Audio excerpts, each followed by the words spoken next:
Hello everyone, কবিতা lifestyle blog চ্যানেলে সবাইকে জানাই অনেক অনেক ওয়েলকাম। বড়দের প্রণাম জানিয়ে ছোটদের ভালোবাসা জানিয়ে আমার ব্লগটা আমি এখান থেকে স্টার্ট করলাম।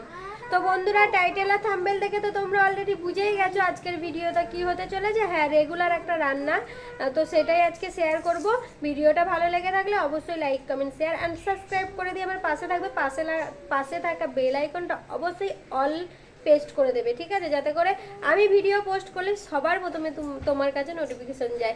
তো চলো ভিডিওটা কন্টিনিউ করো, ভালো লাগলে অবশ্যই আমার সাথে থেকো। ভালো তো বন্ধুরা, দেখো প্রথমেই এখানে আমি কিন্তু আলু কেটে নিয়েছি, আর এই দেখো এখানে কিন্তু মটরশুঁটি মটর ভিজিয়ে নিয়েছি। এই দেখো মটরগুলো জলে আছে, আলুটাও কেটে রেডি করেছি।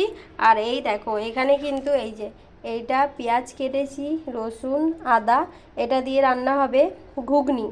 আর এই টমেটোটাও ঘুগনিতেই দেবো, যদিও বা টমেটো ঘুগনিতে দেয় না, এইটুকুনি আছে বলে আমার কাছে ভাবছি দিয়ে দিই, কী করবো, কাটা রয়েছে। আর এই যে আদাটা আর এই লঙ্কাটা দেবো এই যেই মটরশুঁটিতে।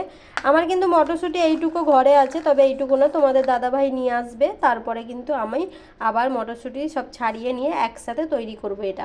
আর চলো এখন ঘুগনিটা রান্না করি, সেটাই তোমাদেরকে দেখাবো। তো ফাইনালি কিন্তু আমার আলু আর মটরগুলো সেদ্ধ করা হয়ে গেছে।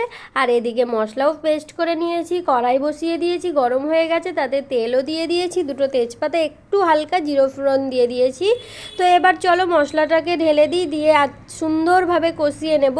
আর আমি কিন্তু মশলা খুব সুন্দরভাবে কষাই, কারণ বন্ধুরা মশলা তুমি যতটা সুন্দরভাবে কষাবে তেল ছেড়ে যাবে, সেই সবজিটা রান্না করে খেয়ে দেখবে, সেই সবজিটা কিন্তু দারুণ টেস্টি হয় খেতে। আর আমার এই রান্নার ভিডিওগুলো তোমাদের কেমন লাগে অবশ্যই জানিও। আগের দিন ভিডিওতে শুধু কড়াইশুঁটির কচুরি রেসিপিটা তোমাদের সাথে শেয়ার করেছি, আর আজকে ঘুগনির রেসিপিটা শেয়ার করলাম, কারণ অনেকটা লং হয়ে যাবে ভিডিওটা, তোমাদেরও হয়তো এতটা সময় নিয়ে দেখতে ভালো লাগবে না, সেই কারণে আলাদা আলাদাভাবেই কিন্তু দুটো রেসিপি আমি শেয়ার করলাম তোমাদের সাথে। তো দেখো ফাইনালি মশলা কিন্তু কষানো হয়ে গেছে, সুন্দরভাবে কষিয়ে নিয়ে এখন এই যে ঘুগনির এই মটর আর আলুটা দিয়ে সুন্দর করে আমি কষাবো। পাশে কিন্তু গরম জল বসিয়ে রেখেছি, সেই গরম জলটাই কিন্তু দিয়ে দেবো আমি ঘুগনিতে। প্রত্যেকটা সবজিতে তোমরা গরম জল দেবে, ভীষণ টেস্ট হবে তাহলে। আর ঘুগনিটা সত্যি ফাইনালি এত খেতে ভালো হয়েছিল কি বলবো, তার সাথে কড়াইশুঁটির কচুরি ছিল সাথে, আরোই জমে গেছিলো। তো দেখো লাস্টে কিন্তু নামানোর আগে আমি একটু ভাজা জিরের গুঁড়ো আর গরম মশলা দিয়ে দিয়েছি, গরম মশলা গুঁড়ো পেস্ট করা ছিল সেটাই কিন্তু দিয়ে দিয়েছি।